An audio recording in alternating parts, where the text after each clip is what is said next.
Well, it doesn't happen often, but sometimes Riot goes behind the scenes and they reveal how they make their games. In fact, on the official Riot Games YouTube channel, they have a show called Super Art Power Hour, where in about an hour the devs show you how they make stuff. So far we got 6 episodes, one on concept art, one on environment art, one on 3D characters and skin creation, one on gameplay and animations, and one on Valorant art specifically, with the latest one being about the VFX of TFT. So in general, Riot is totally fine with showing you how they make things. However, they will never show their engine publicly, because all of that spaghetti is not public, it is all internal, and so they won't risk even showing it. I mean, Riot already had one massive data breach. But very recently, outside of these official videos on Riot's YouTube channel, Sirhian, who is quite literally the first guy who ever started working on Swarm, showed us quite a lot of footage from how it was made. I mean, it makes sense for him to have this kind of footage. It was probably recorded so he could show his peers what he was working on in his free time. Not to mention, it is probably great for his portfolio. Even though it would be R&D, so he would be never able to show it. Anyway, as far as we know, that is how the development of Swarm started. Apparently, back about 2 years ago, Sirhian watched one of my videos talking about the lack of game modes in League, and because the game modes team was just being rebuilt at that time, he just decided to make a game mode himself in his free time. Yes, that is actually how the story went. Although I do want to point out, I was not the only one who complained that PvE should make a comeback in League. So I don't want to take the credit for this.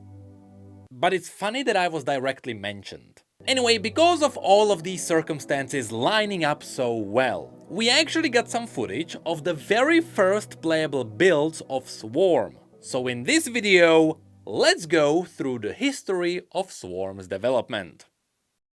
In this chunky 20-minute long video, which you can find on Sirhian's channel, we can see that the first ever playable build was tested in August 2022.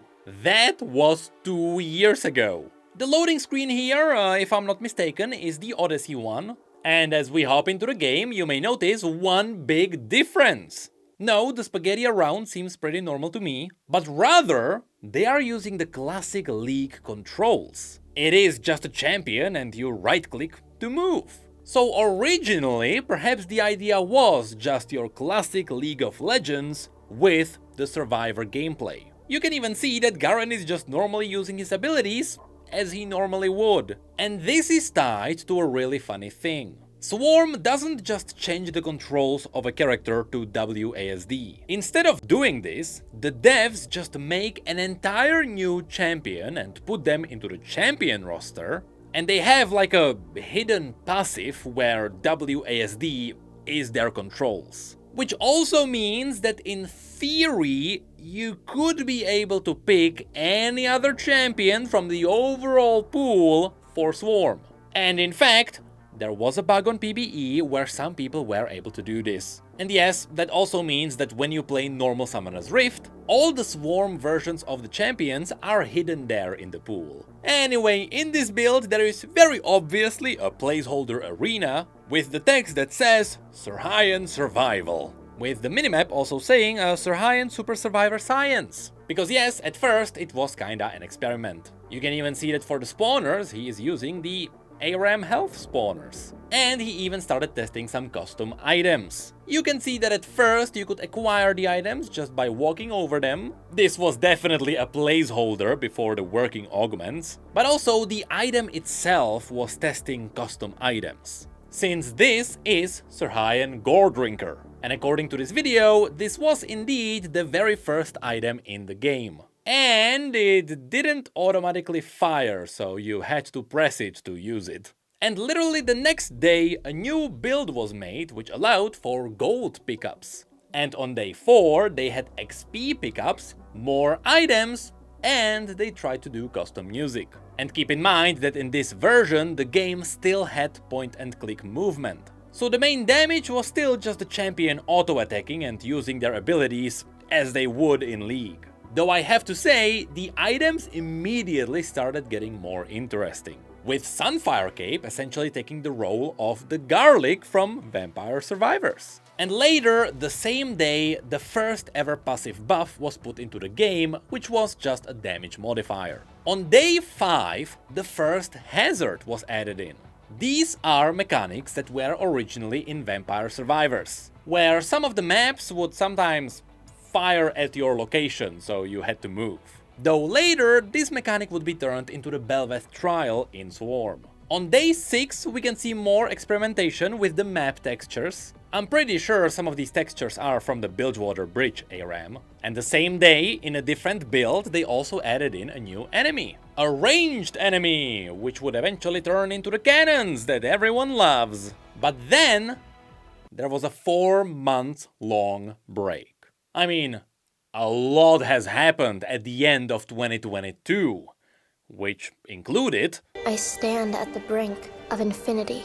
Yeah, I can understand the break. But really, I assume that this was the period of time when this game mode was maybe presented to someone, and the other people on the team noticed the potential. Anyway, on day 149, 2 new enemies were added into the game, both of which were smaller and faster. They also had a better clarity on the overall map, and the minimap was functional. Also yes, Ezreal was playable, but again, it was just League of Legends gameplay. So I am pretty sure you could pick just any champion in the game at that stage. Then, on day 150, we got our first mini-boss, which was Herald, who only seems to have one ability, the Big Stomp. Funnily enough, this likely turned into the Stompers which we have in Swarm. Then, on day 551, the boss got a health bar. And I like how when you kill it in this build, you still get the first blood notification. Then, on day 166, the camera would start zoomed out, and then it would slowly zoom in. I know, it looks a bit choppy, but let me tell you, this is a technical marvel in their engine. The camera has a zoom limit in League for a reason, and it is only partially because of competitive advantages. And after that, according to the dev diary, the project got officially pushed into a proper prototype stage. And it even got its official code name, Strawberry. Yep, that's why you can see this name referenced in the files. And yes, I did notice the strawberries just randomly lying there on the ground in the first stage. So, entire 3 months later, on day 264, a new prototype was born with a big feature of WASD controls. You can see that the map started to be properly drafted. The items you picked up fired automatically, which also included the champion abilities, I believe. The XP now dropped in multiple levels of orbs, that being also purple orbs. Enemies now had a spawn effect, every wave of enemies now also had a mini-boss. And most important of all, the engine didn't blow up. There had to be some crazy optimizations done even back then. Also, this is where augments started being tested too, instead of just picking up the items. And the next day, Veigar was drafted as a playable champion.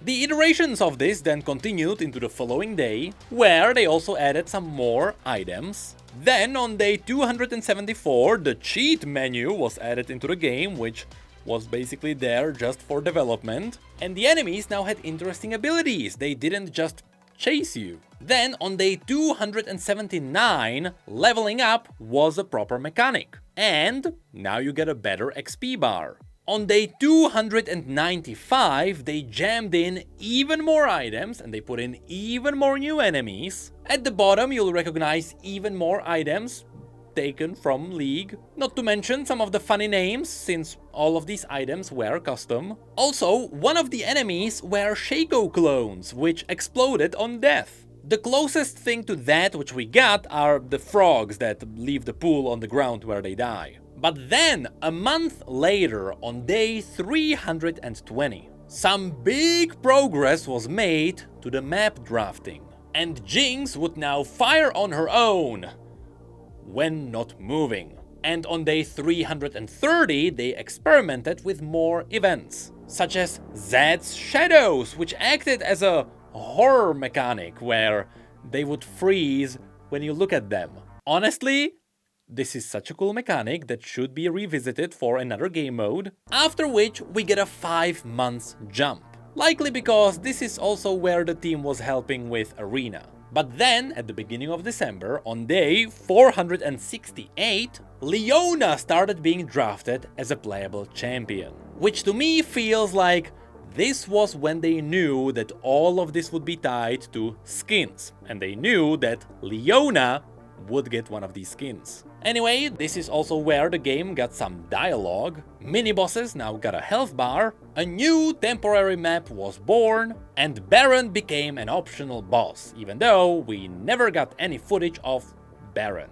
And that is where the prototype got to be rebuilt one more time. But this time, it was being turned into the final game mode, which meant that everything had to be themed around Anima Squad. So, on day 497, the Nocturne enemy actually looked like Nocturne, and he became the first mini-boss. The next day, the mines, which everyone loves, were added in, and of course, at first they looked like Maokai seeds. Then, on day 516, we got a new map and swarming enemies. Here they used Yorick's ghouls, Fairy Fire and Pix. And of course, 2 of which would be later remade with their own unique models. Then on day 519, we got another map and more unique enemies. Now they got the Voidlings, which would eventually also get their own model. And on day 530, they started testing a new mini-boss, the Vacuum, which pretty much does exactly what you would imagine it doing. It sucks. And the same day, they also started testing the Enragers, which was an enemy that would enrage on death. But also, in a build on the same day, they also started testing the Crab. But this one had lasers.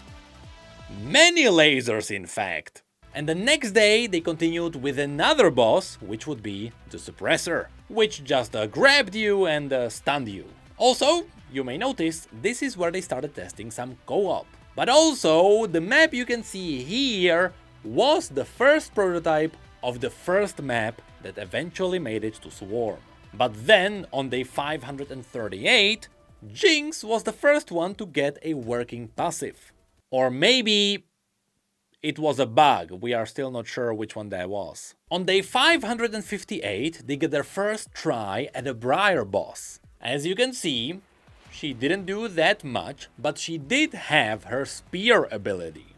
On day 569, Misfortune was added in, with a Comic Sans text bubble. And she acted as an in-game shop. Of course, at the beginning, they weren't sure what they would be doing with gold. They probably weren't planning at the permanent upgrades, so they tried this. Also, this is where they started getting new music. On day 573, they started getting new UI, which you can mostly see on the top. But also you can see that the augments look way better. Most of this was likely borrowed from TFT.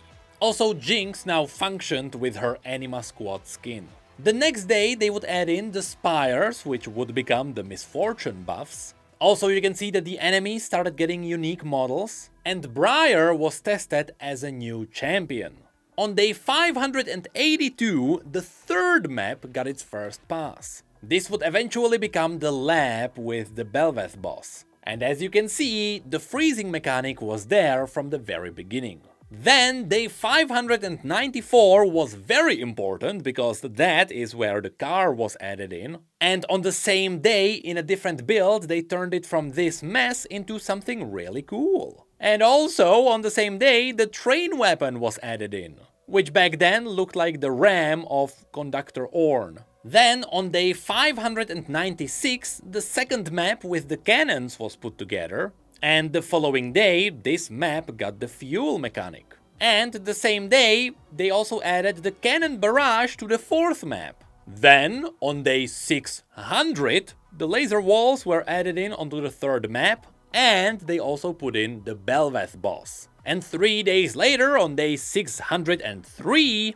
Aatrox became the boss of the 4th map. And you can see he already got an early version of the skin. The following day they went back to the Belveth fight and made it better, and this continued to the day 604 where Belveth got her current abilities. Then on 606, also known as a Bob Day, Aatrox got the tidal wave mechanic.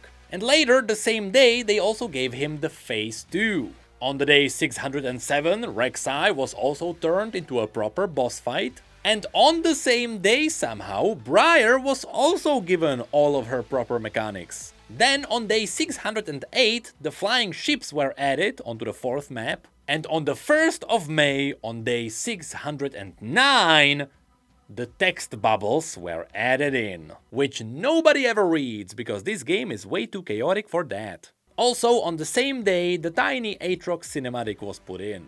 And a week later, the first version of the Yarn was put in, which was also followed by the Red Dot quest, which was also followed by the Bouncing quest. It is all on the same day.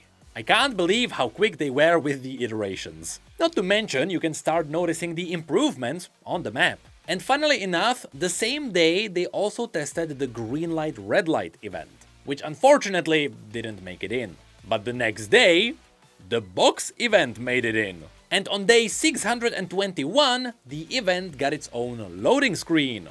And yes, you can see correctly that it is animated, though you can rarely even notice it because it loads so quickly. Then, the same day, Rek'Sai got her arena, and later they even tested animated loading borders. I wonder if this was a test and they will eventually make it into League. But on day 623, the loading background was changed, and now you can only see the animation a little bit on the top. And the animated borders were removed. 2 days later, the Crab mini-boss made a comeback. Then, on day 632, there was some polishing done so that the cinematics would look more like cinematics. This is also where the pillar chain mechanic made it in, and this is also where the map got a bit of its story with the Misfortune crash site. I am pretty sure most of you ignored that. And still on the same day, the freezers were updated. And still on the same day somehow, the stasis field made it into the game as a reward. But then, on day 637, the first evolution made it in, which was Jinx's base weapon. Then, on 646, the animations were updated so that the champion would always face where they are firing. The same day they also gave Aatrox the fake victory screen. The next day they then made some updates to the losing screen. On day 653 we got a new victory screen. And that's where the game mode was presented to the creators at the special event, after which the game mode was pushed out onto PvE. And as the video says, the rest is history. So, this is what the development of a game mode looks like over the course of 2 years, with the entire project being one massive passion project. Honestly, it is crazy to see what kind of progress a dev can make when their creativity is not limited. Especially at the beginning, where it felt like anything cool went. And the progression was incredibly fast as a result. I really hope this is how the current game modes team is operating, because this is honestly amazing.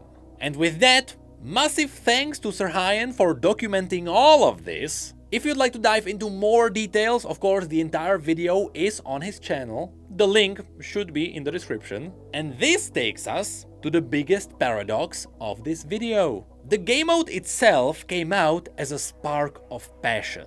And so did this video. Because if Serhayan also didn't have passion for documenting all of this, then we wouldn't even have this footage.